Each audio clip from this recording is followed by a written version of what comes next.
Saloon ఇండస్ట్రీకి సంబంధించిన వాళ్ళు, సలూన్ ఇండస్ట్రీలో ఇన్వెస్ట్ చేయాలనుకున్న వాళ్ళు మాత్రమే ఈ వీడియో చూడండి, మిగతా వాళ్ళు స్కిప్ చేసేయండి. నేను సెలూన్ ఇండస్ట్రీలో ఇన్వెస్ట్ చేద్దాం అనుకుంటున్నా. నేను ఒక సెలూన్ ఫ్రాంచైజీ తీసుకోవాలా వద్దా? సెలూన్ ఫ్రాంచైజీ తీసుకోవాలా వద్దా? కావాల్సిన దానికంటే ఎక్కువ సలూన్లు ఉన్నాయి. ఫస్ట్ ఆఫ్ ఆల్ ఫ్రాంచైజీ మాటకు వచ్చేసరికి franchise salons first of all over promise చేసి మీతో పైసలు ఇన్వెస్ట్ చేపిస్తారు. ఓకే, తర్వాత వదిలేస్తారు. ఒక్కరు కాదు, ఇద్దరు కాదు, ఇప్పుడున్న టాప్ ఫ్రాంచైజీ సలూన్స్ అవే చేస్తున్నాయి. చిన్న ఫ్రాంచైజీ సలూన్ అయినా పెద్ద సలూన్ అయినా కానీ అదే చేస్తారు. బేసిక్గా మీరు ఫ్రాంచైజీ ఎందుకు తీసుకుంటారు?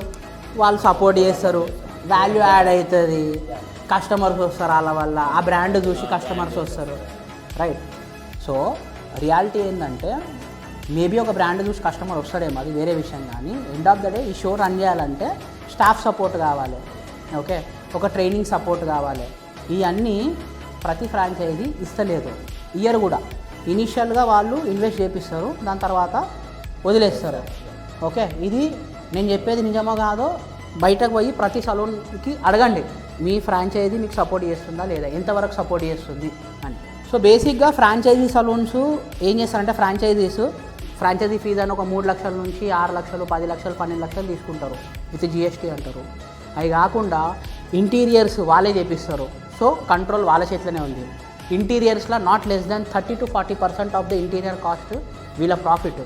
అదే కాకుండా స్టాఫ్ని ప్రొవైడ్ చేస్తారు, ఇన్ఎఫిషియెంట్ స్టాఫ్ని ఇస్తారు.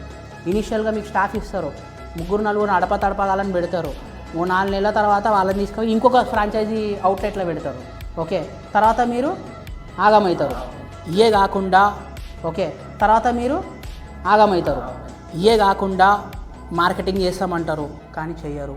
సరే, ఆడు మార్కెటింగ్ చేసినా కానీ మలక్పేట్ సలూన్ కోసం చేసిండా, యూసుఫ్ కూడా సలూన్కి చేసిండా అనేది ఎవరికి అర్థం కాదు.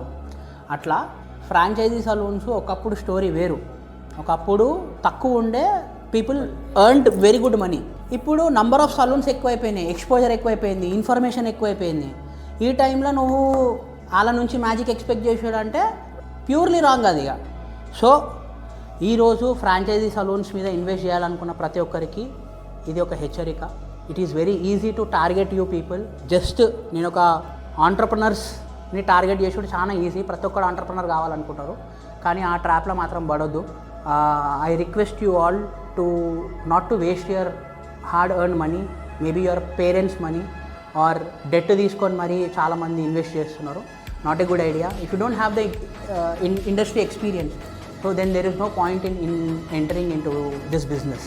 Thank you so much. నేను వికాస్ రాచకొండ ట్రై చేస్తున్నా ఈ యొక్క అన్ఆర్గనైజ్ ఇండస్ట్రీని ఆర్గనైజ్ చేయడానికి, ఒక క్వాలిటీ ఎక్స్పోజర్ ఇవ్వడానికి, పిఓవిని షేర్ చేయడానికి. Thank you.